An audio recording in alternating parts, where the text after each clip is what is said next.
Good afternoon. Today we have Juawn Jackson, who's running for Georgia House District 145.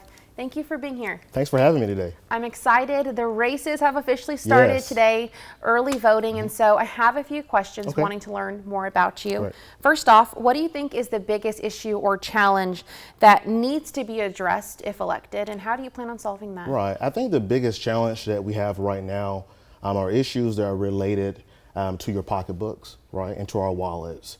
For too many hardworking families, the cost of living in the state of Georgia is just too high. And so we have to take action in order to make cost of living more achievable for Georgians. And so we do that as relates to issues surrounding inflation. Right now, big corporations are price gouging a lot of different basic needs, such as deodorant, right? And so we have to take action to address those issues as relate to price gouging. But you also think about things such as healthcare, right? And for too many Georgians, over 500,000 Georgians currently do not have access to affordable healthcare. And just a few weeks ago, what we saw was the government kicked 500,000 additional individuals off of healthcare.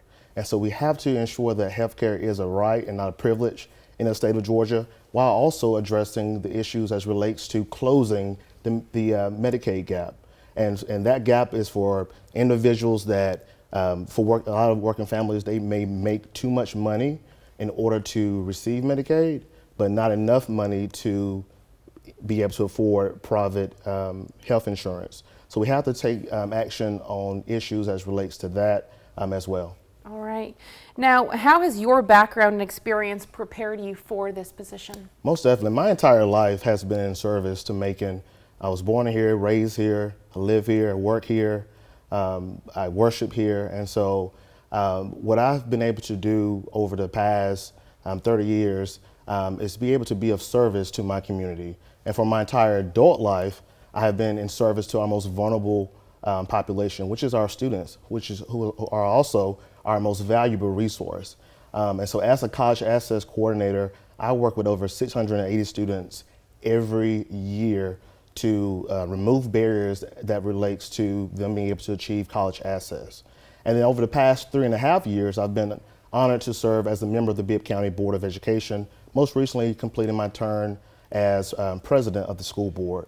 And during these past 3.5 years, what I've noticed is that there are underlying issues, underlying systemic issues that impact our students in order to be able to be successful in life. You know, it's hard to learn when you're hungry, right? It's hard to stay focused in the classroom when you're worried about where you're going to lay your head at night. And so being able to be at the table of the Bibb County Board of Education for these last 3.5 years, but also my years of service to this community, whether it's been on the Middle Georgia Regional Commission, the East Floss Oversight Committee, a member of the NAACP Youth Council, or the Macon Bibb Healthcare and Retirement Committee. It's all been in service to our community and making Macon Bibb, as well as Monroe County, the best place to live, work, and to raise a family. All right. Now, typically Democrats have been in the minority for several elections for the position. How do you think that you can be effective as the minority group in creating change? Most definitely. It's all about relationships. You know, you have to be able to reach across the aisle in order to get things done. When I was first elected to the Bibb County Board of Education, District 4 was then a primarily white, highly conservative district. But I was able to win that race because I was able to reach across party lines. You know, in our politics today, there's so much rhetoric that is thrown on a national level, and a lot of times that's trickled down here on the local level.